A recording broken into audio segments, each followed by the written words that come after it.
Tamil Bible Study. Praise Lord. கர்த்தருடைய பரிசுத்த நாமத்திற்கு மகிமை உண்டாவதாக.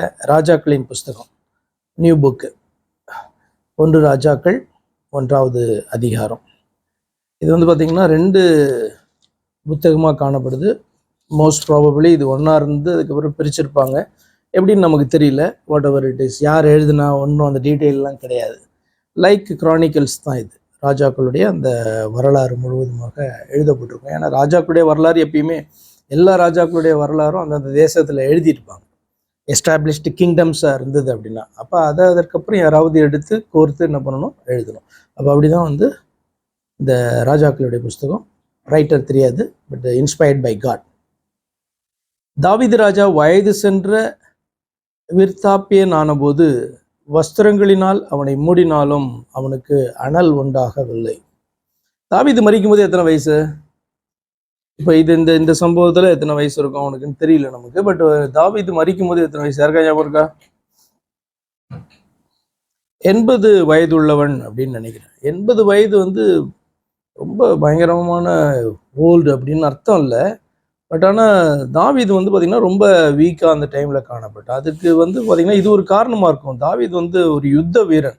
தன்னுடைய லைஃப்பில் மெயினான நேரங்கள்லாம் ஃபுல்லாக யுத்தமாய் காணப்பட்டபடினால சீக்கிரமாக அந்த பாடி தாவீதுக்கு வீக் ஆகிருக்கும் அப்படின்னு நான் நினைக்கிறேன். நான் என்ன ஏன் அப்படின்னா, இது ரொம்ப வித்தியாசமாக இருக்கும். தாவீதுனுடைய லைஃப் நீங்கள் ஃபஸ்ட் வரும்போது ஃபைனல் ஸ்டேஜ் ரொம்ப சீக்கிரமாக ரொம்ப ஏஜ்டாக அவன் ஆகிட்டான். 80 வயதில் அவன் மரித்து போனான் அப்படி பார்க்குறேன். இப்போ மேபி ஒரு 75 இருக்கலாம், 78 இருக்கலாம், இல்லை 70 இருக்கலாம். தாவீது ராஜா வயது சென்ற விருத்தாப்பியன் ஆனபோது வஸ்திரங்களினால் அவனை மூடினாலும் அவனுக்கு அனல் உண்டாகவில்லை. அப்பொழுது அவனுடைய ஊழியக்காரர் அவனை நோக்கி, ராஜ சமூகத்தில் நின்று அவருக்கு பணிவிடை செய்யவும் ராஜாவாகிய எங்கள் ஆண்டவனுக்கு அனல் உண்டாகும்படி உம்முடைய மடியிலே படுத்துக்கொள்ளவும் கன்னியாகிய ஒரு சிறு பெண்ணை ராஜாவாகிய எங்கள் ஆண்டவனுக்கு தேடுவோம் என்று சொல்லி இஸ்ரவேலின் எல்லையிலெல்லாம் அழகான ஒரு பெண்ணை தேடி சூனேம் ஊராளாகிய அபிஷாக்கை கண்டு அவளை ராஜாவினிடத்தில் கொண்டு வந்தார்கள். அந்த பெண் வெகு அழகாயிருந்தாள். அவள் ராஜாவுக்கு உதவியாயிருந்து அவனுக்கு பணிவிடை செய்தாள். ஆனாலும் ராஜா அவளை அறியவில்லை. இந்த சம்பவத்தை நீங்கள் அறிந்திருக்கிறீங்க. ஆனால் இது நீங்கள் வாசிக்கும் போது இது ஒரு சரியான ஒரு காரியமா அப்படின்ட்டு உங்களுக்கு யோசிக்க தோணும். மாறலா, இது இம்மாறலா இருக்கிற மாதிரி இருக்குதே அப்படின்ட்டு நீங்கள் வேணால் யோசிக்கலாம். பட் ஆனால் எப்பயுமே ராஜ சட்டங்கள் என்பது வித்தியாசப்படும். ஆண்டவர் இதை குறித்து ஏற்கனவே என்ன பண்ணார், பேசி இருந்தார். இப்போ இந்த இடத்துலையும் கூட பார்த்தீங்க அப்படின்னு சொன்னால், தாவீதுக்கு ரொம்ப வயது சென்றவனாக காணப்படுறான். இந்த ஒரு இடத்துல நீங்கள் பார்க்குறீங்க, ராஜா அவளை அறியவில்லை அப்படின்றதுக்கு அதுக்கு 2 அர்த்தம் இருக்குது. அவளை சரியாக அவனுக்கு தெரியல, வேறு மாதிரியான ரிலேஷன்ஷிப்பும் ராஜாவுக்கு அவளோடு கூட ஒரு மனைவியை போல் அவளை நடத்த முடியல அப்படின்ட்டு நீங்கள் எடுக்கலாம். அதனால தான் அந்த ஸ்பெசிஃபிக்காக ராஜா அவளை அறியவில்லை. சரி, ஓகே, இது நான் சொன்னேன். இது நார்மலாக இது அலௌடா அப்படின்னு சொன்னால், நார்மலாக இது அலௌடு கிடையாது. பட் ஆனால் சில காரியங்களை நான் உங்களுக்கு வாசித்துறேன். 1 சாமுவேலின் புஸ்தகம் 8ஆம் அதிகாரத்தில் இந்த ராஜாக்களை இவர்கள் கேட்டபொழுது கர்த்தர் சில காரியங்கள் எல்லாம் பேசுவாங்க, சாமுவேல் மூலமாக பேசுவாங்க.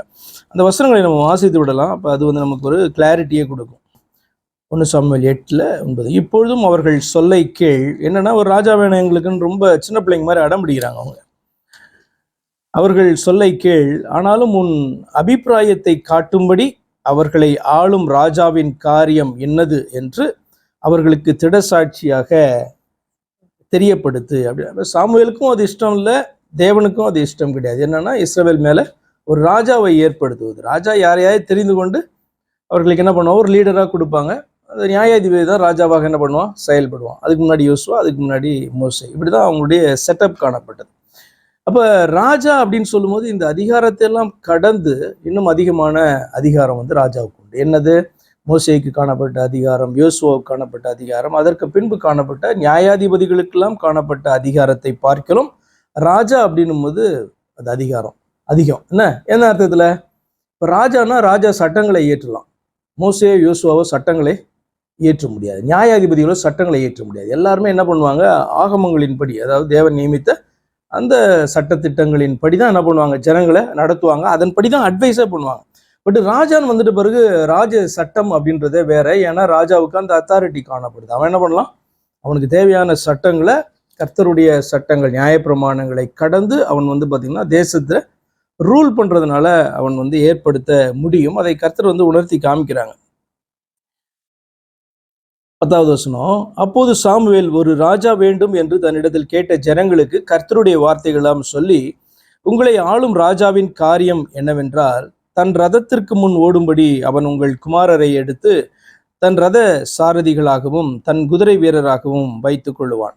1000 பேருக்கும் 50 பேருக்கும் தலைவராகவும் தன் நிலத்தை உழுகிறவர்களாகவும் தன் விளைச்சலை அறுக்கிறவர்களாகவும் தன் யுத்த ஆயுதங்களையும் தன் ரதங்களின் பனிமுட்டுகளையும் பண்ணுகிறவர்களாகவும் அவர்களை வைத்துக் கொள்ளுவான். அவர்கள் குமாரத்திகளை பரிமள தைலம் செய்கிறவர்களாகவும் சமையல் பண்ணுகிறவர்களாகவும் அப்பம் சுடுகிறவர்களாகவும் வைத்துக் கொள்ளுவான். உங்கள் வயல்களிலும் உங்கள் திராட்சை தோட்டங்களிலும் உங்கள் ஒலிவ தோப்புகளிலும் நல்லவைகளை எடுத்துக்கொண்டு தன் ஊழியக்காரருக்கு கொடுப்பான். உங்கள் தானியத்திலும் உங்கள் திராட்ச பலனிலும் தசமபாகம் வாங்கி தன் பிரதானிகளுக்கும் தன் சேவகர்களுக்கும் கொடுப்பான். அது ஏன் அப்படின்னு சொன்னா, என்ன அப்படின்னா வரி வசூலிப்பான் தேசத்துல. எதுக்கு அப்படின்னு சொன்னா, இந்த தேசத்தை வந்து ஆளுகை செய்கிறதற்கு அவனுக்கு நிறைய பேர் என்ன வேணும், இராணுவம் அப்படின்னு வச்சுக்கிட்டோம்னா, ஆலோசனை கூட்டம் அப்படின்னா, அரண்மனை மெயின்டெனன்ஸ் அப்படின்னு சொன்னா எக்கச்சக்கமா வந்து பைசா ஆகும். இதுக்கெல்லாம் ராஜாவுக்கு வந்து இருக்கிறதானா அவனுடைய ப்ராப்பர்ட்டிஸ் மாத்திரம் இனஃபா இருக்காது. ஆனப்படினால என்ன பண்ணணும், ஜனங்கள்கிட்ட இருந்து அவன் வாங்கணும். அப்ப இப்படி வந்து இதை வாங்குவான், தசமபாகம் வாங்குவான். உங்கள் 16வது வசனம், உங்கள் வேலைக்காரரையும் உங்கள் வேலைக்காரிகளையும் உங்களில் திறமையான வாலிபரையும் உங்கள் கழுதைகளையும் எடுத்து தன்னுடைய வேலைக்கு வைத்துக் கொள்வான். இதுல சிம்பிளா என்ன அப்படின்னா, ஒருத்தனை எங்கேயாவது நல்ல பராக்கிரமசாலியா பார்க்குறான், ஸ்கில்லான ஒருத்தனை பார்க்குறான் அப்படின்னு சொன்னா அனுப்பு. இது தாவீதினுடைய காரியத்தை நீங்க பார்ப்பீங்க. சவுல் என்ன பண்ணுவான், விசாரிக்க சொல்லுவான். விசாரிச்சுட்டு ஈசாயின் மகன் அங்கே இருக்கிறான்னா அவனை அனுப்ப சொல்லு அப்படின்ட்டு அவங்க அப்பாவுக்கு ஒரு செய்தியை அனுப்பும். அவ்வளோதான், வந்துடணும், ஃபினிஷ்டு. இல்லைன்னா தேசத்தை விட்டு எங்கேயாவது தப்பிச்சு ஓடிடணும். அதான் ராஜ சட்டம். நீங்கள் தெரிந்து கொண்ட உங்கள் ராஜாவின் நிமித்தம் அந்நாளிலே முறையிடுவீர்கள். அவன் சரியில்லை இப்படி அப்படின்லாம் நீங்க முறையிடுவீர்கள். ஆனாலும் கர்த்தர் அந்நாளிலே உங்களுக்கு செவி கொடுக்க மாட்டார். ராஜாவின் நிமித்தம் நீங்க முறையிடுகிறத கர்த்தர் செவி கொடுக்க மாட்டார். ஏன்னா நீங்க தான் ராஜாவை ஏற்படுத்திட்டீங்க என்ன தள்ளி. ஜனங்கள் சாமுவேலின் சொல்லை கேட்க மனதில்லாமல், அப்படி அல்ல, எங்களுக்கு ஒரு ராஜா இருக்கத்தான் வேண்டும், சகல ஜாதிகளை போல நாங்களும் இருப்போம், எங்கள் ராஜா எங்களை நியாயம் விசாரித்து எங்களுக்கு முன்பாக புறப்பட்டு எங்கள் யுத்தங்களை நடத்த வேண்டும் என்றார்கள். சாமுவேல் ஜனங்களின் வார்த்தைகளை எல்லாம் கேட்டு அவைகளெல்லாம் கர்த்தரிடத்துல தெரியப்படுத்தினான். கர்த்தர் சாமுவேலை நோக்கி, நீ அவர்கள் சொல்லை கேட்டு அவர்களை ஆள ஒரு ராஜாவை ஏற்படுத்து என்றார். அப்போது சாமுவேல் இஸ்ரவேல் ஜனங்களை பார்த்து அவரவர் தங்கள் ஊர்களுக்கு போகலாம் என்றார். இதுதான் வந்து ராஜாவை குறித்ததான காரியமும் இஸ்ரவேல் ஜனங்களுக்கு ராஜாவை குறித்து சொல்லப்பட்டதான காரியம். இப்படிதான் இருப்பான் அப்படின்னு சொல்லப்பட்டதான காரியம். அப்ப இதன் அடிப்படையில் நீங்க பாப்பீங்க அப்படின்னு சொன்னா, ராஜாவுக்கு போகதான் மற்றதெல்லாம், தேசத்துக்குள்ள ராஜாவுக்கு போகதான் மற்றதெல்லாம் மீதி. இப்ப ராஜாவுக்கு வந்து பாத்தீங்கன்னா அவன் வந்து குளிர்ல நடுங்கிட்டு இருக்கான். ஆனபடினாலே அவனுக்கு ஒரு கன்னியான பெண், அதுவும் அழகான பெண் வந்து வேணும். அதை வந்து சாக்ரிஃபைஸ் பண்ணி தான் என்ன பண்ணுவாங்க, தேசம் வந்து சாக்ரிஃபைஸ் பண்ண ரெடி. ஸோ இவளும் வந்து பார்த்தீங்க அப்படின்னு சொன்னால், இவளுடைய குடும்பமோ ராஜாவுக்காக என்ன பண்ணுறாங்க, சாக்ரிஃபைஸ் பண்ணி அந்த பிள்ளையை வந்து அனுப்புகிறாங்க. ஸோ எதுக்கு நான் இதெல்லாம் உங்களுக்கு சொல்கிறேன்னா, இது நீங்கள் வாசிக்கும் போது ரொம்ப வித்தியாசமாக இருக்கும். இது ஒரு கிறிஸ்டியன் தாட்டு மாதிரியே இல்லையே, அது இஸ்ரவேலர்களுடைய தாட்டு மாதிரியே இல்லையே அப்படின்னு சொன்னால், விஷயம் என்னென்னா, அவர்கள் தேவனை தள்ளி ராஜாவை ஏற்படுத்தி கொண்டபடினாலே ராஜா என்ன சொல்கிறானோ அதுக்கெல்லாம் என்ன பண்ணணும், தேவன்கிட்ட போனால் என்ன சொல்கிறான், அவன் என்ன சொல்கிறானோ கேளு அப்படின்னு சொல்லுவார். அவரை தள்ளிவிட்டு அவனை ஏற்படுத்தி கொண்டபடினாலே அவன் வந்து இப்படிதான் நடத்துவான்னு ஏற்கனவே நான் சொல்லியிருக்கேன். ஆனபடினாலே நீங்க அனுபவிங்க, அவ்வளவுதான். ஆண்டவர் சொல்லிட்டார், அதை குறித்து கம்ப்ளைண்ட்ஸ் நான் கேட்கவே மாட்டேன் அப்படின்ட்டார். அப்ப ஆனபடினாலே பார்த்தீங்கன்னா, இஸ்ரவேல் ராஜாக்கள் மத்தியிலே புறஜாதிகளுக்குள்ளே காணப்பட்ட சில காரியங்கள்லாம் ஊடுருவிடுச்சு. அதெல்லாம் வந்து பார்த்தீங்கன்னா நீங்க எடுக்கவே முடியாத அளவுக்கு வந்து பார்த்தீங்கன்னா அப்படி பிளெண்ட் ஆயிடுச்சு. என்னன்னா, தேவனுக்கு பயந்து இவர்கள் நடக்க வேண்டும், இப்படிதான் வாழ வேண்டும், அநேக ஸ்திரீகளை மனைவிகளாக கொள்ளக்கூடாது, ஒரு மனைவி தான் இருக்கும், மறுமனையாட்டிகள் அப்படியா இருந்தாலும் அவர்கள் எல்லாருமே வைத்து கொண்டார்கள் என்பதை நம்ம பார்க்குறோம். இதெல்லாம் எங்கேருந்து வந்தது அப்படின்னு சொன்னால், எல்லாம் வெளியில இருந்து தான் வந்தது. அப்படி வந்து பார்த்தீங்கன்னா, இதுலேருந்து என்ன நம்ம ஒரு டீச்சிங் அப்படின்னா, கர்த்தர் வைத்திருக்கிற அந்த பாதையில கர்த்தரை தள்ளாமல் அவரை மாத்திரமே நம்ம லீடராக வச்சு அவருடைய விருப்பத்தின்படி நம்ம காரியங்களை செய்து கொண்டு வருவோமானால் இப்படிப்பட்ட காரியங்கள்லேருந்து தப்ப முடியும். சர்ச்சுக்குள்ளே கூட அப்படிதான் ஆச்சு. என்ன அப்படின்னா, நீங்கள் அடிக்கடி கேள்விப்பட்டிருக்கீங்க, பேகன் ரிலீஜியனுடைய அந்த தாட்ஸ் அல்லது அந்த டாக்ட்ரின்ஸ் எல்லாம் சர்ச்சுக்குள்ளே வந்து ஊடுருவி இப்போ வந்து அதை நீங்கள் வந்து எடுக்கவே முடியாத அளவுக்கு என்ன பண்ணோம் ரெண்டும். நான் சொல்ல வர்றது உங்களுக்கு புரியுதா? பேகன் ரிலீஜியனுடைய தாட் வந்து கிறிஸ்டியானிட்டிக்குள்ளே வந்து அது வந்து பார்த்தீங்கன்னா அது நீங்கள் வெளியவே எடுக்க முடியாமல் சர்ச் டாக்டரினா அது ஆயிருக்கும். புரியல? ஆமாம், நீங்கள் அதை வெளியே எடுக்க முடியாது. நீங்கள் எப்படி பார்க்கலாம் அப்படின்னா, நீங்கள் இப்போ எந்த சர்ச்சை வேணாலும் நீங்கள் எடுத்துக்கலாம். எந்த சர்ச் வேணாலும் எடுத்துகிட்டு அதனுடைய அந்த உபதேசங்கள் இருக்குது பார்த்தீங்களா, அதை எடுத்துக்கிட்டு நீங்கள் நியூ டெஸ்டமென்ட் சர்ச் ஆரம்பத்தில் எப்படி காணப்பட்டுச்சு, ஆண்டவர் எப்படி கொடுத்தார், எப்படி நடத்தினார்கள், ஆண்டவர்கிட்ட கேட்டு எப்படி நடத்தினாங்க, அதனுடைய டாக்டரின்ஸ் எப்படி இருந்தது நீங்கள் பார்த்தீங்க அப்படின்னு சொன்னால் நிச்சயமாக எல்லா சபைகளுக்குள்ளும் பார்த்தீங்கன்னா கொஞ்சம் கொஞ்சம் வித்தியாசம் இருக்கலாம் ஒழிய இந்த அவுட் சைடு ரிலீஜியனில் காணப்பட்டதான காரியங்கள் எல்லாம் வெவ்வேறு பேரில் இதுக்கு என்ன பேர் வச்சுருப்பாங்க, இது பைபிளில் இருக்கிறதானே ஏதாவது பேரை வச்சு அந்த ஃபெஸ்டிவல்ஸை ஃபிக்ஸ் பண்ணுறதா இருக்கட்டும், தேவனை வந்து பார்த்தீங்கன்னா நம்புறதா இருக்கட்டும், எல்லாத்துலேயும் அந்த பேகன் ரிலீஜியனுடைய தாட்ஸ் எல்லாம் உள்ளே வந்திருக்கும். இதை நீங்கள் இன்றைக்கி களைய வேண்டுமா அப்படின்னு சொன்னால் பயங்கர கஷ்டம். ஒவ்வொரு காலகட்டத்திலையும் ஒவ்வொருத்தரும் அதை ட்ரை பண்ணிட்டு தான் இருக்காங்க. என்ன அப்படின்னா டினாமினேஷன்ஸ் உண்டானதுக்கு காரணமே இதுதான். என்ன அப்படின்னா சபை ஒரே சபை தானே இருந்துச்சு இல்லையா, அதுக்கப்புறம் சபைகள் என்னாச்சு, பிரிய ஆரம்பிச்சுது.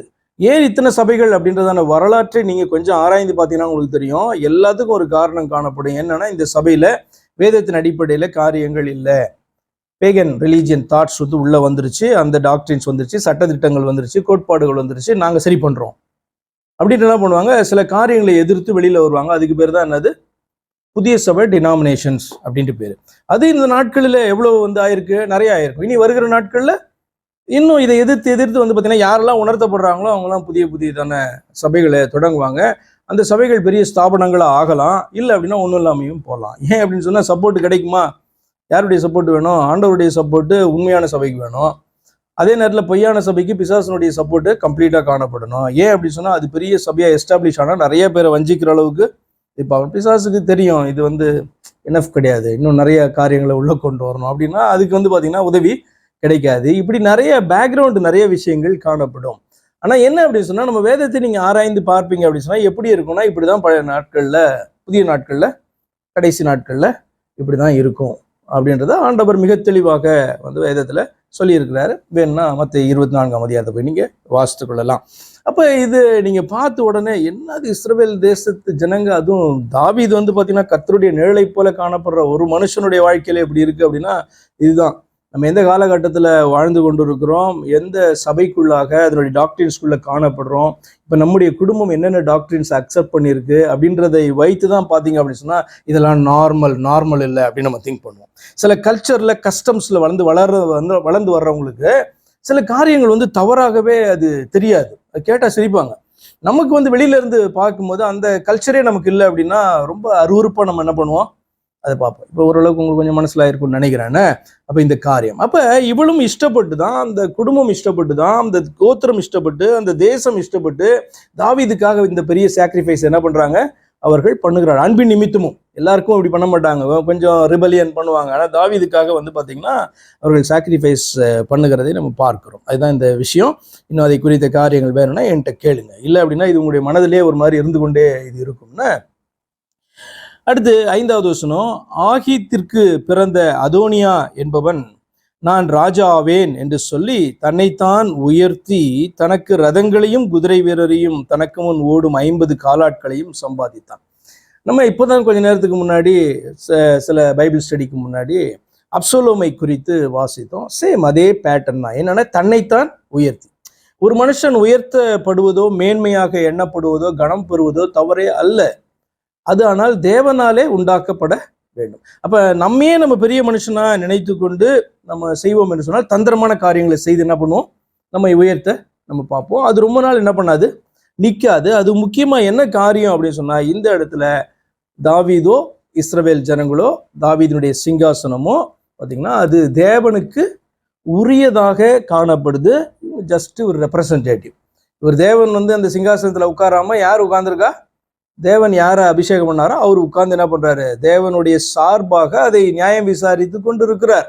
அப்படிதான் இஸ்ரவேல் ஜனங்களும். போன அதிகாரத்தில் நம்ம ஏன் அவ்வளோ சீரியஸா ஒரு காரியத்தை பார்த்தோம், என்னுடைய ஜனங்களை வந்து கவுண்ட் பண்ண போது இதெல்லாம் என்னுடைய நம்பர்ஸ், என்னுடைய கவுண்டிங்ல வரணும், நீ எப்படி கவுண்ட் பண்ணலாம் அப்படின்னு சொல்லிட்டு கர்த்தர் என்ன பண்ணாங்க, அந்த பிரமாணத்தை, அதை குறித்த பிரமாணத்தை மீறினபடினாலே மிகப்பெரியதான வாதி இஸ்ரவேல் தேசத்துக்குள்ள கொண்டு வந்தாங்க. அது சாதாரண விஷயம் இல்லை. நீங்க படிக்கும்போது இது என்ன அப்படின்ற மாதிரி தோணும். அதுக்குள்ள ஆழமான காரியம் காணப்படுது. கர்த்தருக்கு விரோதமாக தன்னை உயர்த்தி ஒரு மனிதன், ஒரு லீடர் செய்கிறதான ஒரு காரியம் என்றெல்லாம் நம்ம பார்த்தோம். சரி, ஓகே. 5வது வசனம், ஆகீத்துக்கு பிறந்த அதோனியா என்ன பண்றான்? அப்சலோமை போலே ஒரு காரியத்தை பண்றான். ஏன்னா இப்ப அப்சலோம் போயாச்சு, ஃபினிஷ்ட். அவன் நான் ராஜா ஆவேன் என்று சொல்லி தன்னைத்தான் வைத்து, ஏன் இவனுடைய பக்கத்துல இருந்து நீங்க பாத்தீங்கன்னா நிறைய ஜஸ்டிபிகேஷனை நீங்க கொடுக்கலாம். தாவீது ராஜா வயசாயிடுச்சு, எப்படியா இருந்தாலும் அவருடைய ஸ்தானத்துல யாரோ ஒருத்தர் வரணும், அதுவும் அவருடைய பிள்ளைகள் தான் வரணும். ஆனா எங்கே பிரச்சனை அப்படின்னு சொன்னா, தேவன் தெரிந்து கொள்ளுகிற மனுஷன் தான் அந்த இடத்துல வரணும். தாவீதினுடைய மகன் என்பது மாத்திரம் அந்த இடத்துல குவாலிஃபிகேஷன் கிடையாது, தேவனால் தெரிந்து கொள்ளப்படுகிற ஒரு மனுஷன். சரியா உங்களுக்கு? அப்ப நமக்கு நிறைய குவாலிஃபிகேஷன் நமக்கு காணப்பட்டாலும் தேவனால் தெரிந்து கொள்ளப்படுகிறது தான் மிகப்பெரிய குவாலிஃபிகேஷன். நம்முடைய குவாலிஃபிகேஷன்ஸ் எல்லாம் நம்ம வளர்த்து கொள்ள வேண்டும். அஃப்கோர்ஸ் வரங்கள் எல்லாம் நமக்கு வேண்டும், நிறைய தாளந்துகள் வேணும், இது ஒரு பக்கம். ஆனால் தேவனால் அழைக்கப்பட்டு அந்த ஒரு குறிப்பிட்ட ஸ்தானத்துக்கு ஏற்படுத்தப்படுகிறது தான் மிகப்பெரிய காரியமாக காணப்படுது. சரியா? அது நம்ம ஒருபோதும் மறந்து விடவே கூடாது. நான் அப்சலோமை குறித்து பேசும்போது திரும்ப திரும்ப அதான் சொல்றேன், லாட் ஆஃப் கிரெடென்ஷியல்ஸ் யாருக்கு காணப்பட்டுச்சு? அப்சலோமுக்கு காணப்படுது. எல்லா விதத்திலையும் சாலமோனை பார்க்கிலும் பார்த்தீங்கன்னா மேன்மையானவனாக அவன் காணப்படுகிறான். ஆனா கர்த்தர் பார்த்தீங்கன்னா அந்த இருதயத்தை பார்த்து சூஸ் பண்றார். அப்படி பார்க்கும்போது அவர் ஏன் இதை சூஸ் பண்ணாரு? இவன் நல்லவனா அவன் நல்லவனா கம்பேர் பண்ணா நான் இப்படி சொல்லுவேன் அப்படி சொல்லுவேன். இன்னைக்கு நம்ம என்ன பண்ண முடியாது, பட்டிமன்றம் மாதிரி நடத்தி இவன் பெட்டரா அவன் பெட்டரா, யார் வந்தா நல்லா இருந்திருக்கும், இப்படிலாம் நம்ம என்ன பண்ண முடியாது, பேசக்கூடாது. காரணம் என்னன்னா, நாம கர்த்தரையும் அவருடைய வார்த்தைகளையும் நம்புகிறபடினாலே இவனை ஆண்டவர் சூஸ் பண்ணார்னா அதுக்கு பல ரீசன் காணப்படும். எனக்கு 2-3 ரீசன் தான் சொல்லியிருப்பாரு வேதத்திலேயே. அப்போ ஒருத்தனை சூஸ் பண்றதுக்கு பல காரணங்கள் காணப்படும். அதெல்லாம் நீங்க சொல்லு அப்படின்ட்டு ஜட்ஜிட்ட போய் என்ன பண்ண முடியாது, நம்ம கேட்க முடியாது என்பது மாத்திரம் என்ன பண்ணணும், நமக்கு புரிஞ்சாதான் நம்ம தாழ்த்த முடியும். எதற்கு தாழ்த்த முடியும்?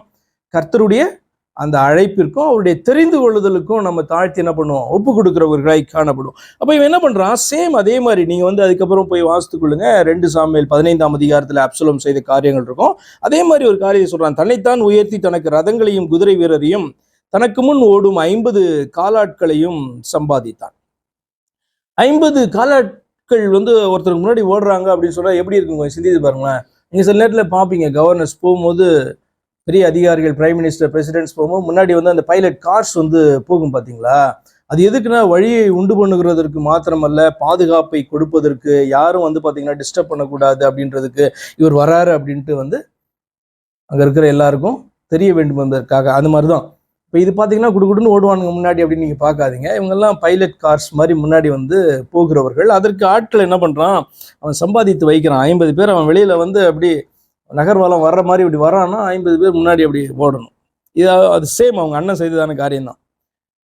அவனுடைய தகப்பன் அப்படின்னா தாவீது, அவனுடைய தகப்பன் நீ இப்படி செய்வானேன் என்று அவனை ஒரு காலம் கடிந்து கொள்ளவில்லை. ஏன்னா தாவீது கடிந்து கொள்ளுகிற நிலையிலே இல்லை. ஆக்சுவலா உங்களுக்கு அறிந்திருக்கிறீங்க, ரொம்ப ஏஜ்டாகவும் இந்த நல்ல எல்லா விஷயங்களும் தாவீதினுடைய சமூகத்துக்கு போச்சா என்னன்றதே எடுத்துக்காரு. ஏன் அப்படின்னா இப்ப நியாய விசாரிப்புக்கு என்ன வரணும், எல்லா விஷயங்களும் கொண்டே இருக்கும். அப்படிதானே? தேசம் முழுசும் ஸ்பை இருப்பாங்க, ஸ்பைக்கு தலைவர்கள் இருப்பாங்க. அந்த தலைவர் ராஜ சமூகத்தை என்ன பண்ணுவாங்க, அவர்கள் தரிசிப்பார்கள். அதற்கு நேரம் ஒதுக்கப்பட்டிருக்கும். அப்போ அரண்மனையில நடக்கிற காரியங்கள், குடும்பத்தில் நடக்கிற காரியங்கள், தேசத்தில் நடக்கிற காரியங்கள், அந்நிய தேசங்களில் நடக்கிற காரியங்கள் எல்லாம் குறிப்பிட்டதான நேரங்களில ராஜாவுக்கு செய்தி கொண்டே இருக்கும். இதெல்லாம் ஃபுல்லா பார்த்தீங்கன்னா ராஜாவுடைய மைண்ட்ல இருக்கும். ஏன் அப்படின்னா அப்படி இருந்தால் தான் ராஜா நியாயம் விசாரிக்கும் போது சரியான நியாய விசாரிப்பை செய்ய முடியும், முடிவுகளை ராஜா எடுக்க முடியும். இது நார்மல் எல்லா தேசத்துலையும். இப்போ எல்லாமே இது தாவீதுக்கு போய் சேருமா அப்படின்னு சொன்னா போகாது. ஏன்னா தாவீதை ஓவர்லோட் பண்ண வேண்டாம் அப்படின்ட்டு என்ன பண்ணுவாங்க, நினைத்திருப்பாங்க. தாவீதினுடைய கண்டிஷன் மோசமா இருந்தது. எதுக்கு சொல்றேன் அப்படின்னா, இவன் ஏன் தாவீது அப்படி சொல்லலை, ஏன்னா ரொம்ப வயசான ஒரு மனுஷன், நல்ல ஒரு ராஜா, அப்படி இருக்கும்போது ஏன் அப்படி அவன் செய்யலை அப்படின்றதுக்கான ஒரு விளக்கத்தை சொல்றேன். அதுவும் இல்லாமல் அவன் அதற்கு முன்பாக கொஞ்சம் ஒரு தகுதியை இழந்தவனாக காணப்பட்டான். யாரு? தாவீது. இப்போ நாம் இப்போ தகப்பனாக இருக்கிறோம். நம்மளுடைய பிள்ளைகளை நாம் கண்டிக்கிறதற்கு அந்த குறிப்பிட்ட தவறை நம்ம என்ன பண்ணியிருக்கக்கூடாது, செய்திருக்கக்கூடாது. அப்படி தானே? பாஸ்டராக இருந்தாலும் வேற எந்த லீடராக இருந்தாலும் நியாயமா அப்படின்னு சொன்னால் ஒரு குறிப்பிட்ட காரியத்தை நாம் கண்டிப்பதற்கு அந்த குறிப்பிட்ட தவறை நாம் செய்யாது இருக்க வேண்டும். செய்யாது இருந்தால் என்ன பண்ணலாம், கண்டிக்கலாம். இது வந்து தப்பு, இது நீ செய்யக்கூடாது அப்படின்னு சொல்லலாம். ஸ்ட்ரிக்டா என்ன பண்ணலாம், பேசலாம். அப்ப என்னைக்கு நாம விழுகிறோமோ அதற்கு பின்பு பார்த்தீங்கன்னா குறிப்பிட்ட அந்த காரியத்துல தகுதியை இழந்து விடுவோம். அப்ப தாவீது வந்து பார்த்தீங்கன்னா இந்த காரியத்துல அவன் விழுந்தபடினாலே மன்னிப்பை பெற்றான், எழுந்துட்டான், எல்லாம் ஓகே. இருந்தாலும் தாவீதுக்குள்ளார அந்த ஒரு என்னுடைய பிள்ளையை நான் கேட்கறதுக்கு என்ன இருக்கு, நான் எந்த விதத்துல யோகியம், அவன் யோசிப்பான், என்னோட என் பிள்ளைகள் பரவாயில்ல அப்படி இருந்து இல்ல யோசிப்பான்ல. இதான் அப்ப நமக்கு என்ன டீச்சிங் அதுல கிடைக்குது, நாம கர்த்தருக்கு பிரியமில்லாத காரியத்தை செய்து விழுந்து எழுந்து விடலாம். ஆனால் அதற்கு பின்பு கூட நம்முடைய பிள்ளைகளை நம்ம கண்டிப்பதற்கோ அல்லது நம்மகிட்ட வேலை செய்யறவங்களை கண்டிக்கிறதற்கோ, ஒரு பாஸ்ட்னா கீழே காணப்படுகிற ஆடுகளை கண்டிக்கிறதற்கோ அந்த இது வந்து பாத்தீங்கன்னா அந்த தகுதியை இழந்ததா அவரே என்ன பண்ணுவாரு நினைப்பாரு. அதுதான் உண்மை. ஏன்னா அன்னைக்கு ராஜாவுக்காக கேட்டு அந்த பக்கம் போய் இவரு யோகியமா அவரு, அதே மாதிரிதான் பாஸ்டர் கேட்டாலும் அப்பா கேட்டாலும் இவர் யோகியமா, இவருடைய வாலிப பிராயத்துல இவர் எப்படி நடந்தாரு அப்படின்னு பிள்ளை அந்த பக்கம் போய் சொல்லும். ஆனா அப்பா உண்மையான சாட்சியா இருந்தா பிள்ளையால என்ன பண்ண முடியாது, எந்த வயதுல அப்பா கண்டித்தாலும் பிள்ளை வந்து பாத்தீங்க அப்படின்னு சொன்னா அப்பாவை கனப்படுத்துவதற்காக அந்த காரியத்துக்கு கீழ்ப்படியும், பின்னாடி போய் பேசாது. அப்படிதானே? இதேதான் பாஸ்டருடைய நிலைமையும், இதேதான் ராஜாவுடைய நிலைமையும். அப்ப தாவீது ஏன் கேட்கல அப்படின்னு நீங்க ஆராய்ந்து பாத்தீங்கன்னா நிறைய விஷயங்கள் அதற்குள்ள அடங்கி இருக்கிறது. நாம கற்றுக்கொள்ள வேண்டியதான காரியங்கள் என்ன பண்ணுவோம் அதுல பார்ப்போம். அவனுடைய தகப்பன் இப்படி செய்வானேன் என்று அவனை ஒரு காலம் கடிந்து கொள்ளவில்லை. அவன் மிகவும் அழகுள்ளவனாய் இருந்தான். அப்சலோமை போல இவருக்கும் வந்து பெரிய குவாலிட்டி காணப்படுது. அப்சலோமுக்கு பின் அவனுடைய தாய் அவனை பெற்றாள். நீங்க உடனே நினைச்சிடாதீங்க அப்சலோமுடைய தாயும் அவனுடைய தாயும் சேம்னு நினைக்காதீங்க. அப்படி அல்ல, அந்த நம்பர்ஸ் சொல்லிட்டு வருது. ஏன்னா முதல்ல நம்ம பார்க்குறோம் அம்னோன் தான் ஃபர்ஸ்ட் பிள்ளை அப்படின்னு பார்க்குறோம் இல்லையா. அப்படி பார்த்துட்டு வரும்போது இது அப்சலோமுக்கெல்லாம் அப்புறம் தான். அப்சலோம் வந்து செகண்டா தேர்டான்னு எனக்கு தெரியல, தேர்டா இருக்கும்னு நினைக்கிறேன். அவனுக்கு அப்புறம் இவன் அப்படின்னு அர்த்தம். நம்பர்ல வந்து அவனுக்கு அடுத்தது தாவீதினுடைய பிள்ளை இவன். அவன் செருயாவின் குமாரனாகிய யோவாபோடும் ஆசாரியனாகிய அபியத்தாரோடும் ஆலோசனை பண்ணி கொண்டான். இவங்க ரொம்ப முக்கியமானவர்கள் ரெண்டு பேரும். யார் அப்படின்னா உங்களுக்கு யோவாபை குறித்து தெரியும். யோவா வந்து வெரி பவர்ஃபுல் பர்சன். எங்க இஸ்ரவேல் தேசத்துக்குள்ளேயும் சரி இந்த இராணுவத்திற்குள்ளேயும் ரொம்ப பவர்ஃபுல்லான ஒரு மனுஷனா பல டீகேட்ஸ் வந்து பாத்தீங்கன்னா காணப்பட்ட ஒருவன் இல்லையா யோவாப். ஆசாரியனாகிய அபியத்தாரும் அப்படிதான் வந்து பாத்தீங்கன்னா அவன் வந்து ஒரு முக்கியமான ஆசாரியன், பிரதான ஆசாரியன். அப்ப இவர்களோடு கூட யாரு அப்படின்னு சொன்னா இந்த அதோனியா வந்து சேர்ந்துட்டான், அல்லது அவர்கள் இவனோடு சேர்ந்துட்டாங்க. அவங்க எப்படி நினைக்க ஆரம்பிச்சுட்டாங்க என்னன்னா நெக்ஸ்ட் வந்து தாவீதுக்கு பின்பு அதோனியா தான் அப்படின்ட்டு என்ன பண்றாங்க நினைக்க ஆரம்பிச்சுட்டாங்க. தாவீதும் அதோனியாவை தான் ஏற்படுத்துவோம் அப்படின்ட்டு என்ன பண்ணிருக்கலாம், அவருங்க ஒருவேளை நினைத்திருக்கலாம். பட் ஆனா இவங்கெல்லாம் ஒரு கூட்டா சேர்ந்துட்டாங்க. ஆசாரியனாகிய சாதோக்கும் இன்னொரு ஆசாரியன் சாதோக்கும் யோய்தாவின் குமாரனாகிய பெனாயாவும் தீர்க்கதரிசியாகிய நாத்தானும் சீமேயும் ரேயும் தாவீதோடு இருந்த பராக்கிரமசாலிகளும் அதோனியாவுக்கு உடந்தையாய் இருக்கவில்லை. அவர்கள் தாவீதினுடைய வார்த்தைக்காக மற்ற கூட்டம் வந்து காத்திருக்குது. இன்னொரு கூட்டம் வந்து தாவீதினுடைய வார்த்தைக்காக அவர்கள் காத்திருக்கார்கள். யார் பக்கமும் போய் சேர்ந்துக்கல. இப்ப தாவீது வந்து அதோனியாவை பார்க்குறோம், தாவீதுக்கு விரோதமா எழும்பிட்டான் அப்படின்ட்டு இஸ்ரவேல் ஜனங்க பார்க்க மாட்டாங்க. இப்ப நம்ம தான் ஆவிக்குரியபடி என்ன பார்க்குறோம், தாவீதுக்கு விரோதமா எழும்பினதான் நம்ம பார்க்கிறோம். ஆனால் அவர்கள் அப்படி பார்க்க மாட்டாங்க. ஏன்னா ராஜா வந்து பாத்தீங்கன்னா தாவீது தான். ஆனா தாவீது இன்னும் ஒரு வார்த்தையும் சொல்லல, சொல்லுவாரா சொல்ல மாட்டாரான்னு தெரியாது, அப்படியே மரித்து போயிடுவாரா அதுவும் தெரியாது. அப்ப தாவீதுக்கு அப்புறம் ஒருத்தர் வந்து வரணும், அது அதோனியாவா தானே இருக்கும். ஏன்னா இவன் தானே பார்த்தா குவாலிஃபைடா வந்து காணப்படுறான். இதானே இயற்கையா நம்ம கண்ணுக்கு தெரியறதே தானே. நம்மள விட்டுருங்க, இஸ்ரவேல் ஜனங்களை நீங்க அப்படி ரொம்ப கேவலமா பார்க்க வேணாம். அவங்களுடைய தீர்க்கதரிசியாகிய சாமுவேலுடைய கண்களுக்கே அப்படிதான் இருந்தது. சாமுவேலை வந்து ஆண்டவர் அனுப்பும் போது அவன் போய் தாவீதை விட்டுட்டு மற்றவங்களெல்லாம் பார்க்குறான், இவன் தான் அப்படி பார்க்குறான்ல. அதான் மனிதர்களுடைய கண். அது வந்து பார்த்தீங்கன்னா மேலோட்டமாக தான் பார்க்கும், முகத்தை பார்க்கும், இவன் வந்து கேப்பபிள் அப்படின்னு சொல்லி நினைக்கும். ஆனால் அதையெல்லாம் தாண்டி வந்து பார்த்தீங்கன்னா கர்த்தருடைய சாய்ஸ் வந்து இருக்கும். அதை வந்து கண்டுபிடிக்கிறதா என்னது முக்கியமான காரியம் இல்லையா. அப்போ இவர்கள் என்ன பண்றாங்க, நான் எதுக்கு சொல்றேன் அப்படின்னா நம்ம உடனே யோவாபையும் இவனையும் மோசமா நினைச்சிடக்கூடாது. ஆனா என்ன பண்ணியிருக்கணும், இவர்கள் ஆவிக்குரிய பிரகாரமாக அல்லது ஆவிக்குரியவர்களாய் காணப்பட்டாங்கன்னா தாவீதினுடைய வேர்ட்ஸ்க்காக அவங்க காத்திருக்கணும். அதுதானே கரெக்டு. தாவீதினுடைய வார்த்தை என்னவோ அதுதான் நடக்க போகிறது கடைசியா. அப்ப அதற்கு வந்து இவர்கள் காத்திருக்கணும். அப்படி காத்துறாது அப்படி என்ன பண்ணாங்க, இவர்களே சூஸ் பண்ணி ஒருத்தனை இது பண்ணிட்டு அவன் பக்கத்துல என்ன பண்ணாங்க போய் நின்ட்டாங்க. அதோனியா 9 வசனம், அதோனியா என்ரோகேலுக்கு சமீபமான ஷோகே லேத் என்னும் கல்லின் அருகே ஆடு மாடுகளையும் கொழுத்த ஜந்துக்களையும் அடித்து ராஜாவின் குமாரனாகிய தன் சகோதரரை எல்லாரையும் ராஜாவின் ஊழியக்காரனான யூதாவின் மனுஷர் அனைவரையும் அழைப்பித்தான். தீர்க்கதரிசியாகிய நாத்தானையும் பெனாயாவையும் பராக்கிரமசாலிகளையும் தன் சகோதரனாகிய சாலமோனையும் அழைக்கவில்லை. அப்படி சொன்னா என்ன அர்த்தம் அப்படின்னா, தன்னுடைய பக்கத்துல தனக்கு சப்போர்ட்டா இவன் வந்து இருக்க மாட்டான் அப்படின்னு நம்புகிறதான யாரையுமே அழைக்கல. சாலமோனை குறிச்சதான ஒரு தாட்டும் ஓட்டிட்டு தான் இருந்திருக்கு. தாவீது இதை வந்து இன்னும் ஓப்பனா வந்து பேசல. ஆக்சுவலா யாருக்கு பச்சை தேபாலுக்கு வாக்கு கொடுத்துருக்கான். சாலமோனுக்கு தெரியும் அடுத்து தான் தான் வரப்போறேன்னு ஆண்டவர் சொன்னார் அப்படின்னு தன்னுடைய தகப்பன் சொன்னான் அப்படின்றதுலாம் தெரியும். பட் இது குடும்பத்தார்கிட்ட அவன் டிக்ளேர் பண்ணானா என்ன அப்படின்னு நமக்கு தெரியாது. அப்போ வந்து தாவீதை குறிச்சத சாலமோனை குறிச்சதான ஒரு காரியம் வந்து அங்கே ஓடிக்கொண்டு இருக்கிறது. அவர் வந்து பார்த்தீங்கன்னா அவனை அழைக்கவில்லை. அப்போது நாத்தான் சாலமோனின் தாயாகிய பச்சை தேபாலை நோக்கி, இப்படி விஷயம் நடந்துருச்சு, அவர்கள் வந்து அதோனியாவை ராஜாவாக்க போகிறாங்க, அதுக்கான பிளான் தான் வந்து இந்த பெரிய விருந்து அழைப்பு எல்லாம் அப்படின்ட்டு நாத்தானுக்கு வந்து தெரிந்தவன அவன் என்ன பண்றான், பச்சை தேபாலை நோக்கி, நம்முடைய ஆண்டவனாகிய தாவீதுக்கு தெரியாமல் ஆகீத்தின் குமாரனாகிய அதோனியா ராஜாவாகிற செய்தியை நீ கேட்கவில்லையா? இப்போதும் உன் பிராணனையும் உன் குமாரனாகிய சாலமோனின் பிராணனையும் தப்புவிக்கும்படிக்கு நீ வா, உனக்கு நான் ஆலோசனை சொல்லுவேன். இது கொஞ்சம் ஓவரா பேசுறான வார்த்தையா அப்படின்னு சொன்னா அப்படியெல்லாம் கிடையாது.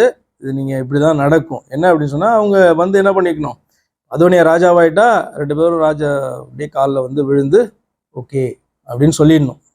அந்த பக்கம் வரல அப்படின்னு சொன்னா என்னைக்கா இருந்தாலும் இவர்களுக்கு ஆபத்து தான். அதாவது அந்த குடும்பத்திற்கு வந்து பார்த்தீங்கன்னா ஆபத்து தான்.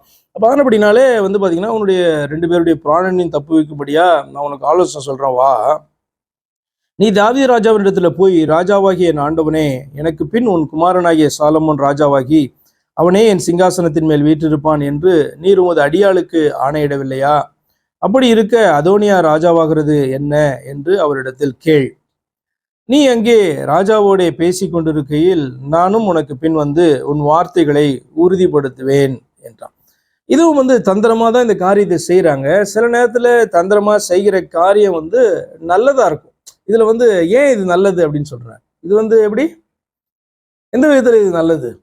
ஏன் என்று சொன்னால், தேவனுடைய சித்தமும் ஆணையும் அப்படி காணப்பட்டது ஏற்கனவே. இது இவர்கள் அறிந்திருந்தார்களானா, ஆமா, பச்சை தேபாலுக்கு இது நல்லா தெரியும், நாத்தானுக்கு இது நல்லா தெரியும். அப்ப கர்த்தருடைய சித்தத்துக்கு விரோதமாக தான் அங்க ஒரு கூட்டம் அதோனியாவுடைய தலைமையில கூடுகிறது என்றும் இவர்களுக்கு தெரியும்.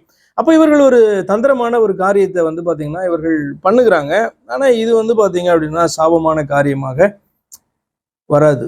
இப்ப ஃபார் எக்ஸாம்பிள் இப்படிப்பட்டதான் இது ஒரு டிசப்ஷன் தான் ஆக்சுவலா. இல்ல இப்படி நீங்க வந்து ஈசாக்குடைய லைஃப்ல கூட பார்ப்பீங்க. ஏன் அது வந்து அக்செப்ட் பண்ணப்பட்டுச்சு? ஈசாக்கு செஞ்சது வந்து என்னது, ஈசாக்கினுடைய மனைவி ரெபேக்காலும் யாக்கோபும் செய்தது வந்து நம்முடைய பார்வையில அல்லது பொதுவா பார்த்தீங்கன்னா நியாயமில்லாத ஒரு காரியம், அப்படிதானே? யாருக்கு? ஈசாக்குக்கு விரோதமாகவும் ஏசாக்குக்கு விரோதமாகவும் இவர்கள் செய்தார்கள். தந்திரமான வேலையை பண்ணி என்ன பண்ணாங்க, அவனை ஏமாற்றினார்கள். ஆனால் அது ஏன் அக்செப்ட் பண்ணப்பட்டுச்சு? அதற்கான சில பலன்களை எல்லாம் வந்து பார்த்தீங்கன்னா அனுபவித்தாங்க. ரெபேக்காலும் வந்து 2 பிள்ளைகளையும் பிரிந்து அப்படி இருக்க வேண்டியதான சூழ்நிலை 2 பேருக்கும் வந்துச்சு. அதே மாதிரி வந்து என்ன அப்படின்னு சொன்னா, ஏமாற்றின மாதிரியே இவன் அங்கே போய் தன்னுடைய மாமன்ட்ட வந்து ஏமாந்தான் அப்படிலாம் பார்க்குறோம் இல்லை யாக்கோபு. சரி, இது ஒரு பக்கம் இருக்கட்டும். ஏன் அந்த தந்திரம் வந்து அக்செப்ட் பண்ணப்பட்டுச்சு அல்லது அது பெரியதான ஒரு சாபத்தை வந்து அங்கே குடும்பத்தில் கொண்டு வரல அப்படின்னு பார்த்தீங்கன்னா, அதற்கு பின்பாக என்ன காணப்பட்டுச்சு அல்லது அந்த தந்திரத்துக்கு அடிப்படையாக அவர்கள் எடுத்துக்கொண்ட காரியம் என்ன அப்படின்னு சொன்னா, தேவன் ஏற்கனவே இதை குறித்து பேசியிருந்தார். பிள்ளைகள் வயிற்றில் இருக்கும் போதே ரெபேக்காளிடத்திலே ஆண்டவர் பேசியிருந்தார். அதை வந்து நிச்சயமாக தன்னுடைய கணவனிடத்துல சொல்லி இருப்பார் இல்லையா? அப்போ வந்து நிச்சயமாக யாக்கோபுக்கு தெரியும், ஏசாவுக்கும் தெரியும், ஈசாக்குக்கும் தெரியும். அப்ப அவர்கள் வந்து பாத்தீங்கன்னா சரியாய் செய்கிறதை போல உலகத்தின் பார்வைக்கு காணப்பட்டாலும் அவர்கள் தான் தேவனுடைய சித்தத்துக்கு விரோதமா என்ன பண்ணாங்க. ஈசாக்கு தேவனுடைய சித்தத்துக்கு விரோதமாக தான் ஏசாவை ஏற்படுத்த அவன் விரும்பினான். அது வந்து திரும்பவும் நான் சொல்றேன், அது உலக பிரகாரமான ஆசீர்வாதத்தை குறிக்கவில்லை. ஏசா வந்து பாத்தீங்கன்னா யாக்கோபோட பெரிய பணக்காரனா தான் என்ன பண்ணான், காணப்பட்டான். பின்னாட்கள்ல தான் யாக்கோபு பெரிய ஐஸ்வர்யவானாக அவன் வந்தான். ஐஸ்வர்யவானா ஆகிறதுக்கு முன்பாக ஏசா பெரிய ஐஸ்வர்யவான். அப்ப அப்படியானால் உலக பிரகாரமான ஆசீர்வாதம் அல்ல, ஆபிரகாமுடைய அந்த ஆசீர்வாதம் என்பது கர்த்தர் ஆபிரகாமுக்கு கொடுத்ததான அந்த வாக்கு தத்தத்தை குறித்தது, ஆவிக்குரிய வாக்கு தத்தத்தை குறித்தது. உன் சந்ததிக்குள்ளே பூமியில் உள்ள எல்லாரையும் நான் என்ன பண்ணுவேன், ஆசீர்வாதிப்பேன். அப்படி சொன்னதான அந்த ஆவிக்குரிய ஆசீர்வாதத்தை குறித்து அதை தான் வந்து யாரு விரும்புனா அப்படின்னு சொன்னா, யாக்கோபு விரும்புனா.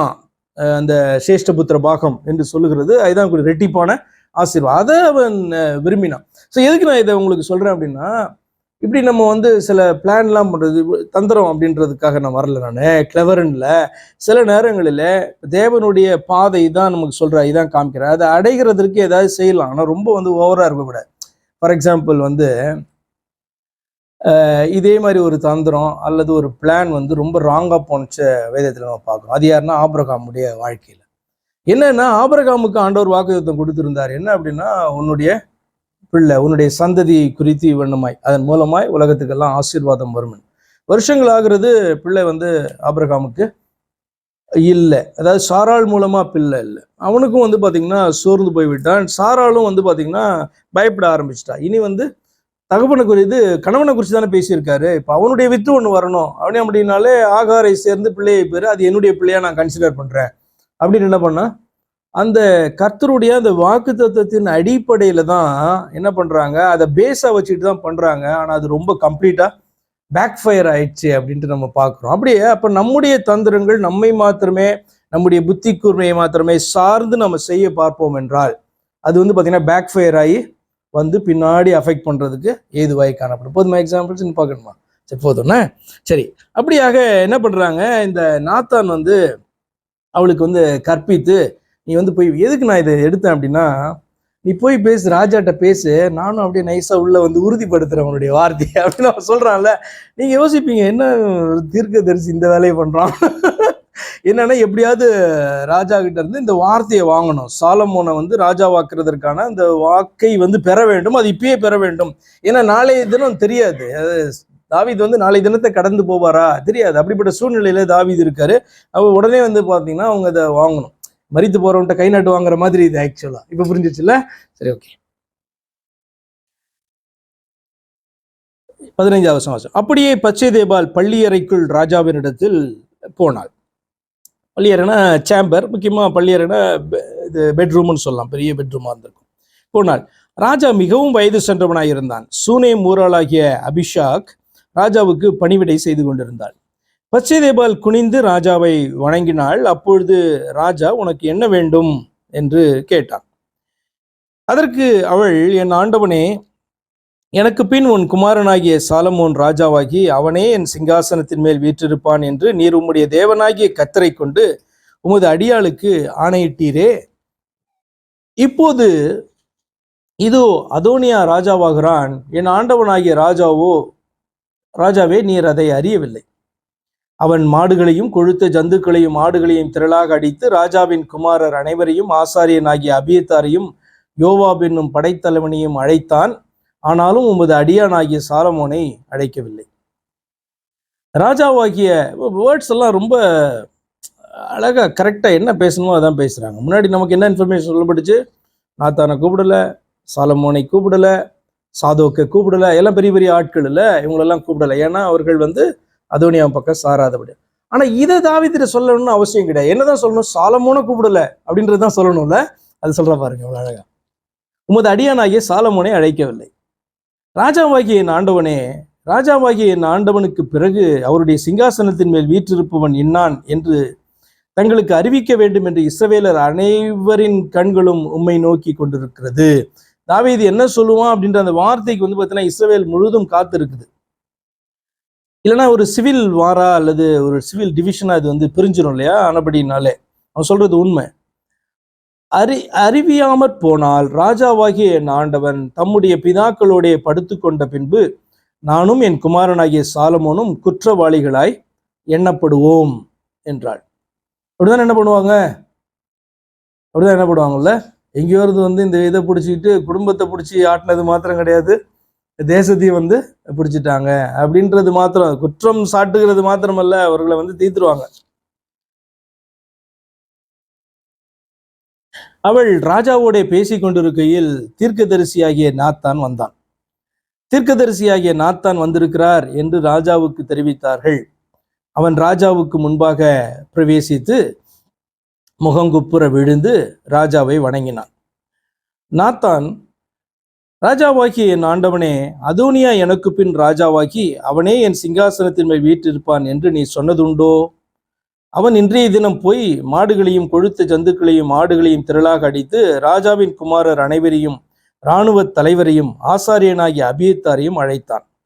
அவர்கள் அவனுக்கு முன்பாக புசித்து குடித்து ராஜாவாகிய அதோனியா வாழ்க என்று சொல்லுகிறார்கள். ஆனா இவன் சொல்லும் போது என்ன சொல்றான்? யார் மற்ற முக்கியமான அவர்கள்னா அதோனியாவை அழைக்கவில்லை. யாரு? ஆசாரியனாகிய அபியத்தாரை அழைத்தான். யாரை அழைக்கல? சாதோக்கை பாத்தீங்கன்னா அழைக்கவில்லை அப்படின்றதான காரியத்தை சொல்றான். ஆனாலும் உமது அடியனாகிய என்னையும் ஆசாரியனாகிய சாதோக்கியும் யோய்தாவின் குமாரனாகிய பெனாயாவையும் உமது அடியானாகிய சாலமோனையும் அவன் அழைக்கவில்லை. இவன் பாத்தீங்கன்னா முன்னால ஃபர்ஸ்ட் இருந்ததான அந்த ஸ்டேட்மெண்ட்டை ஃபுல்லா யார் யாரெல்லாம் அழைக்கல அப்படின்ட்டு சொல்றான்.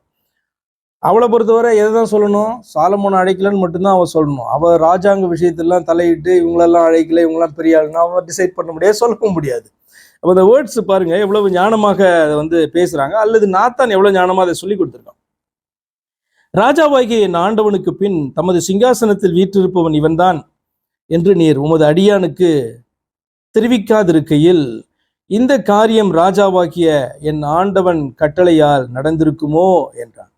ஏன்னா முன்னாடி நம்ம பார்க்குறோம் தாவீது ரொம்ப வைஸ் அப்படின்னு நம்ம பார்க்குறோம். எப்படின்னா இந்த மாதிரி ஒரு காரியத்தை வைத்து அவனை ஏமாற்ற பார்க்கும் பொழுது அவன் பார்த்தீங்கன்னா இந்த வேர்ட்ஸ் உன்னுடைய வேர்ட்ஸ் கிடையாது, இது இவனுடைய வேர்ட்ஸ் தானே. யாரு? படைத்தலைவனாகிய யோவாபுடைய வேர்ட்ஸ் தானே, அவன் தானே இந்த வாயில போட்டான் அப்படின்னு சொல்றான். அவன் ராஜாவுக்கு தேவதூதனை போல எல்லாம் தெரியும், கரெக்டாக சொல்லிட்டீங்க அப்படின்றான். அப்போ இந்த வேர்ட்ஸை பார்த்தீங்க அப்படின்னு சொன்னால் பச்சைதேபால் கூட அவன் வாழ்க்கை நடத்திருக்கான். மனைவி தானே, இவன் என்ன பேசுவா, எந்த அளவுக்கு பேசுவா அப்படின்னு தெரியும். அவள் வயசு இல்லை அப்படின்னு நான் சொல்ல வரல. ஆனால் இது நாத்தானுடைய வார்த்தையா இது இவளுடைய வார்த்தையான்னு தாவீது என்ன பண்ணுவான்? எவ்வளோதான் வயதானாலும் கண்டுபிடிச்சிடும் இல்லையா? அப்போ அவ்வளவு அழகா பார்த்தீங்கன்னா இந்த காரியத்தை நாத்தான் சொல்லி அனுப்பி இதை என்ன பண்ணுறாங்க, செய்கிறாங்க. 20 வசனம். அப்போது தாவீது ராஜா பிரதியுத்தரமாக பத்சேதேபாலை என்னிடத்தில் வரவழையுங்கள் என்றான். அப்படின்னா என்ன அர்த்தம்? பத்சேதேபால் ஃபர்ஸ்ட் என்ன பண்றா? தாவீது எடுத்த இந்த விண்ணப்பத்தை வைக்கிறா. அடுத்து சொல்றாங்க நாத்தான் வெளியே நிற்கிறாருன்னு. அப்ப என்ன நடந்திருக்கும்? பத்சேதேபாலை வெளியே அனுப்பிட்டு ராஜா பாத்தீங்கன்னா நாத்தான் இப்ப பேசுறாரு. சில நேரம் நிறைய நம்ம படிக்க வேண்டியது இருக்குல்ல, சரி பார்க்கலாம்.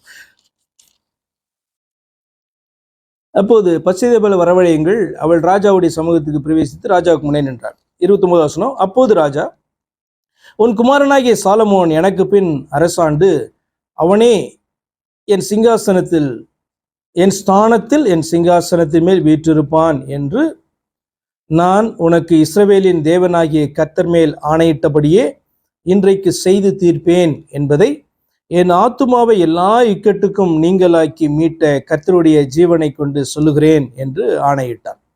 என்னுடைய சீரியஸ்னஸ் தாவீதுக்கு புரிஞ்சிருச்சு. அதை இன்னைக்கு முடிக்கணும் அப்படின்ட்டு அவருக்கு தெரிஞ்சிருச்சு.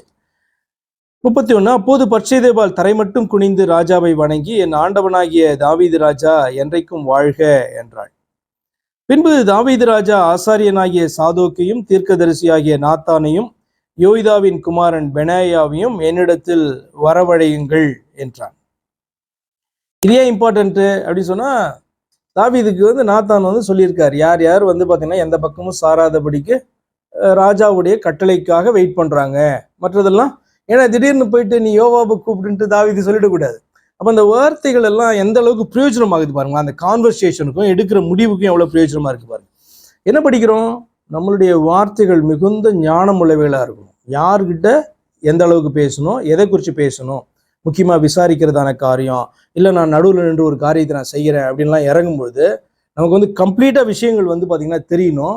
எந்த அளவுக்கு பேசணும் அப்படின்னு பார்த்தீங்கன்னா தெரியும். இல்லை அப்படின்னா எல்லாமே என்னாலும் சொதப்பலாம். யார் வேணா சொதப்பலாம். இதில் என்ன பச்சைதேபால் சொதப்பலாம், நாத்தான் என்ன பண்ணலாம், சொதப்பலாம். அப்போ இவர்களெல்லாம் கர்த்தரையும் கர்த்தருடைய வார்த்தைகளையும் நம்பி தாவீது அவர்களுக்கிட்ட இருந்ததான அந்த ஆணையையும் பார்த்தீங்கன்னா அவர்கள் உறுதிப்படுத்தும்படியா போய் கேட்குறாங்க. அப்போ எல்லா நியாயமும் இவர்களுடைய பக்கத்துல காணப்படுது. இருந்தாலும் கூட அது ஞானமா அந்த காரியத்தை அவர்கள் ஹேண்டில் பண்றாங்க. ஓகே, தாவீது இந்த 3 பேரையும் கூப்பிட சொல்றாரு 32 வருஷத்துல. 33. அவர்கள் ராஜாவுக்கு முன்பாக பிரவேசித்த போது ராஜா அவர்களை நோக்கி, நீங்கள் உங்கள் ஆண்டவனுடைய சேவகரை கூட்டிக் கொண்டு, அது என்னது, யார?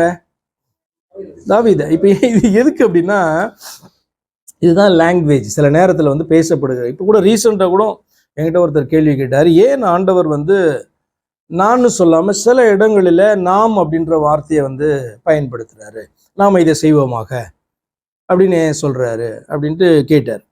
அப்போ நான் வந்து அந்த எஸ்ரா புஸ்தகத்தில் இருந்த 2 வசனங்களை, ஒன்று வந்து தரியு ராஜா, இன்னொருத்தன் அகாஸ்வேருன்னு நினைக்கிறேன். அப்போ அவர்கள் அந்த ராஜாக்கள் பேசும்போது தரியுவாகிய நாம் இதை சொல்லுகிறோம் அப்படி சொல்கிறாரு. அப்போ நான் கேட்டேன், தரியு ஒருத்தரா 2 பேரா 3 பேரா, இல்லை தரியு வந்து பைத்தியக்காரனா, தரியுவாகிய நான் தானே சொல்லணும், ஏன் தரியுவாகிய நாம் இதை சொல்லுகிறோம் அப்படின்ட்டு ஏன் சொல்லணும்? அகாஸ்வேர் ஏன் ஒரு ஒரு ஒரு எம்பரர் வந்து பேசும்போது அகாஸ்வேருவாகிய நாம் இந்த கட்டளை இடுகிறோம் அப்படின்ட்டு ஏன் சொல்றாரு அப்படின்னா, இது வந்து ராஜாக்கள் பேசுகிறதான வழக்கம். அவரு தேவன் ரொம்ப பெரியவர் தானே, அவர் 2 பேரும் 3 பேரெல்லாம் கிடையாது, அவர் பைத்தியமும் கிடையாது, அவர் வந்து பேசுகிறதான அந்த துணி.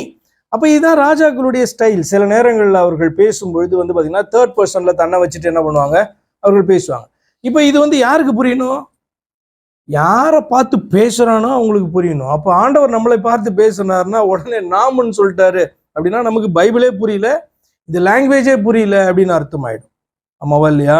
அப்போ என்ன சொல்றான் 33, அவர்கள் ராஜாவுக்கு முன்பாக பேசுவது, ராஜா அவர்களை நோக்கி நீங்கள் உங்கள் ஆண்டவனுடைய சேவகரை கூட்டிக் கொண்டு, அப்படின்னா ராஜாவாகிய தாவீதினுடைய சேவகரை, அதாவது என்னுடைய சேவகரை, இன்னும் என்னுடைய பட்சத்தில் நிற்கிறவர்களை என்று சொல்லி அர்த்தம். Ezra 7:21, Ezra 6:12.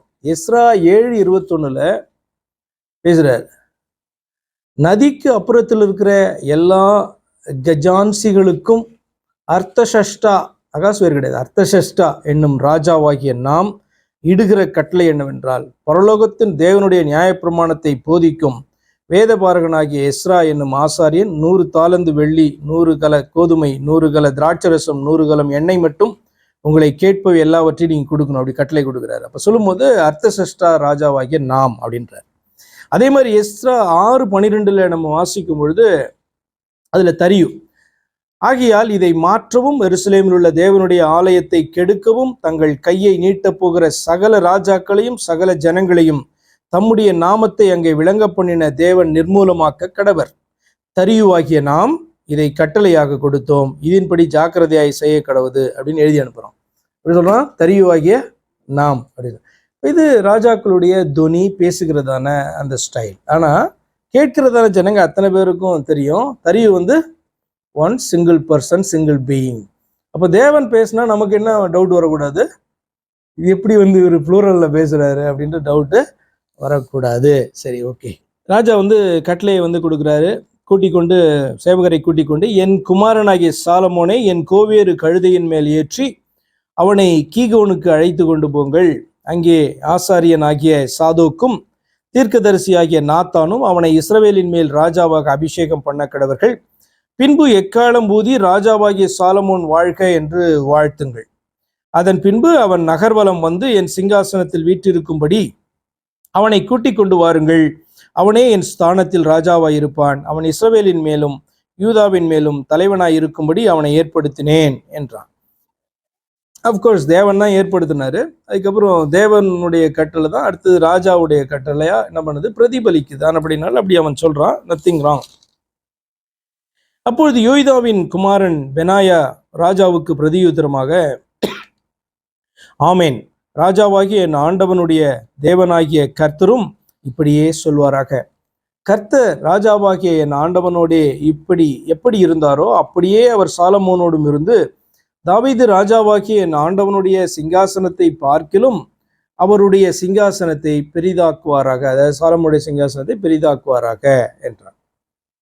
அப்படியே ஆசாரியனாகிய சாதோக்கும் தீர்க்கதரிசியாகிய நாத்தானும் யோய்தாவின் குமாரன் பெனாயாவும் கிரேத்தியரும் பிலேத்தியரும் போய் சாலமோனை தாவீது ராஜாவினுடைய கோவேறு கழுதையின் மேல் ஏற்றி அவனை கீகோனுக்கு நடத்தி கொண்டு போனார்கள். ஆசாரியனாகிய சாதோக்கு தைலக்கொம்பை கூடாரத்திலிருந்து எடுத்து கொண்டு போய், எந்த கூடாரத்திலிருந்து, இன்னும் எருசலேம் ஆலயம் கிடையாதுல்ல, அப்போ வந்து பார்த்தீங்கன்னா ஆசரிப்பு கூடாரம் தான் காணப்பட்டது. அதுதான் மெயினான வர்ஷிப் பிளேஸாக இருந்துச்சு. அப்போ அங்கேருந்து எடுத்துக்கொண்டு போய் சாலமோனை அபிஷேகம் பண்ணினான். அப்பொழுது எக்காலம் ஊதி ஜனங்கள் எல்லாரும் ராஜாவாகிய சாலமோன் வாழ்க என்று வாழ்த்தினார்கள். பிற்பாடு ஜனங்கள் எல்லாரும் அவன் பிறகாலே போனார்கள். ஜனங்கள் நாகசுரங்களை ஊதி பூமி அவர்கள் சத்தத்தினால் அதிரத்தக்கதாக மகா பூரிப்பாய் சந்தோஷித்தார்கள். பயங்கரமா சத்தம் போட்டா பூமி அதிருமா? ஆக்சுவலாக கொஞ்சம் வைப்ரேஷன் இருக்கிற மாதிரி தோணும் இல்லை ஆக்சுவலாக. ஆனால் பூமி அதிர்ற அளவுக்கு சத்தம் போடுவாங்களா அப்படின்னா, இது என்னன்னா நம்ம அந்த மாதிரி சத்தம் போட்டாங்கன்னு நமக்கு வந்து புரியணுன்றதுக்காக எழுதப்படுகிறது. அது நமக்கு புரியுது இல்லை? உடனே நம்ம எல்லாரும் சேர்ந்து 1,00,000 பேர் வெளில போய் சத்தம் போட்டால் பூமி அதிர்ச்சி வந்துருமா? இல்லை பெரிய பில்டிங் உடஞ்சி விழுந்துருமானா? வாய்ப்பே கிடையாது. ஏன் இதை நான் சொல்கிறேன் அப்படின்னா, நம்ம இப்படி யோசித்து எரியோ முதல்ல இதனால விழுந்துருச்சுன்னு சொல்லக்கூடாது. சுற்றி வந்து சத்தம் போட்டாங்க ஆனப்படினாலே விழுந்து வாய்ப்பே கிடையாது. அதனால தான் வந்து பார்த்தீங்கன்னா அது அவ்வளோ பெரிய மதில், அதுக்கு மேலே வீடெல்லாம் இருந்துச்சு அப்படின்ட்டு. ஏன் அப்படின்னா, நம்ம எளிதாக கர்த்தர் செய்கிறதான அற்புதத்தை, அதாவது கர்த்தர் அதற்கு பின்பாக இருந்து இந்த காரியத்தை செய்தார் என்பதை சீக்கிரமா ஒரு சின்ன சின்ன காரியங்கள் அல்லது சின்ன சின்ன டவுட்ஸ் வரும்போது நம்ம என்ன பண்ணுவோம், அதை ஒரு பொருட்டாக எடுக்காம ரொம்ப சிம்பிளிஃபை பண்ணுவோம். அப்போ இப்படி வார்த்தை சொல்லுதே, பயங்கரமா சத்தம் போட்டிருக்காங்க அப்படின்னா, பூமியே அதிர்ச்சுன்னா என்ன ஆகும்? எரிக்கும் போது ஏன் விழக்கூடாது அப்படின்னு சொல்லிடுவோம்ல. நோ, இந்த மாதிரி இதெல்லாம் வாசிக்கும் போது இது வந்து பார்த்தீங்கன்னா நம்மளுடைய புரிதலுக்காக அவ்வளோ பெரிய ஆர்ப்பாட்டம் வந்து அங்கே காணப்பட்டது அப்படின்றதுக்காக வந்து பார்த்தீங்கன்னா அதை சொல்றாங்க. பொய்டிக் வேல சொல்றது இருக்கு பார்த்தீங்களா, அதை போல சொல்லுகிறதான காரியம் தான் இது. வந்து நீங்க பைபிள் ஸ்டடியில் இதெல்லாம் அஃப்கோர்ஸ் நான் உங்களுக்கு இதெல்லாம் விளக்கணும். ஃபார் எக்ஸாம்பிள், கர்த்தர் வந்து எவ்வளவு பெரிய அற்புதத்தை செய்து செங்கடலை பிரித்து ஜனங்கள் என்ன பண்ணாரு, கொண்டு வந்தார். அவ்வளவு லட்சம் ஜனங்களும் கால்நடைகளும் கேட்டல்ஸும் அதை வந்து கிராஸ் பண்ணி போறாங்க. இன்னைக்கு கேட்கறதான ஜனங்க வந்து பாத்தீங்கன்னா என்ன சொல்லலாம் எளிதாக, அந்த இடத்துல வந்து பள்ளம் அதிகமாக இல்லை ஆனபடினாலே கிராஸ் பண்ணி போயிட்டாங்கன்னு சொல்லலாமா இல்லையா? அந்த இடத்துல மாத்திரம் கம்மியா இருந்துச்சு அப்படின்னு சொல்லுவாங்க இல்லையா? அப்ப இது என்ன அப்படின்னு சொன்னா, இதை கேட்கிறேன், ஆமா ஆமா வாய்ப்பு இருக்கு, என்ன கொஞ்சம் பேர்னா பரவாயில்ல, அவ்வளவு பேர் வந்து கிராஸ் பண்ற அளவுக்கும் எப்படி வந்து பிரிந்து இருக்கும், எவ்வளவு நேரம் பிரிந்து இருக்க முடியும், இதெல்லாம் வாய்ப்பே கிடையாது, இதெல்லாம் இம்ப்ராக்டிக்கல் அப்படின்னு நம்ம பேச ஆரம்பிச்சிருவோம்ல. அப்ப நோ, அது வந்து செங்கடல் வந்து பாத்தீங்கன்னா உண்மையாகவே கடலாக ஆழமாக தான் காணப்பட்டுச்சு. கர்த்தர் என்ன பண்ணாரு, ஒரு அற்புதத்தை செய்தார், கீழே இருக்கிறதெல்லாம் உரைய செய்தார், கிராஸ் பண்ணி போனாங்க. அவங்க அந்த பக்கம் போன உடனே கர்த்தர் திரும்பவும் பழையபடி ஆக்கினார். பெரிய பெரிய ரதங்கள், பார்வோனுடைய சேனைகள் எல்லாம் மூழ்கிச்சு. அப்போ கொஞ்சம் ஆழம்னா பார்வோனுடைய சேனைகள் மூழ்காது இல்லை. அப்போ அது ஏன் நம்ம ஆராய்ந்து பார்க்கணும் பைபிள் ஸ்டடியில் அப்படின்னு சொன்னா, எளிதாக வந்து பார்த்தீங்கன்னா இந்த மாதிரி தந்திரமான கேள்விகளை கேட்கறது மூலமா வந்து இதெல்லாம் ஒரு நியாயமான கேள்வி தானே அப்படின்ற மாதிரி நமக்கு தோணும். ஆனா அந்த கேள்விக்கு பின்னாடி என்ன இருக்குன்னா, தேவன் மேலேயும் தேவனுடைய வார்த்தைகள் மேலேயும் அவர் செய்த அற்புதங்கள் அடையாளங்கள் மேலேயும் ஒரு சந்தேகத்தை நமக்குள்ள விதைக்க பார்த்தால், இவர் அவ்வளோ பெரிய தேவனா, இவர் இதெல்லாம் சிம்பிளா நடக்கிற காரியம் தானே அப்படின்னு என்ன பண்ணுவோம், நம்ம மனதிலே என்ன ஆரம்பித்து விட்டாலே வந்து பாத்தீங்கன்னா நம்முடைய பார்வையில கர்த்தர் வந்து குறைய தொடங்கிடுவார், ரொம்ப சின்னதா தெரிவார் இல்லையா? ஆனா அவர் மகா பெரியவர் என்பதை நீங்க வேதத்தை வாசிக்கும் போது, அவரை குறித்து தியானிக்கும் போது அறிய முடியும், அவ்வளவு பெரிய தேவன் அவர் அப்படின்னு சொல்லிட்டு. சரி, ஓகே 41. அதோனியாவும் அவருடைய இருந்த எல்லா விருந்தாளிகளும் போஜனம் பண்ணி முடிந்த பின்பு அதை கேட்டார்கள்.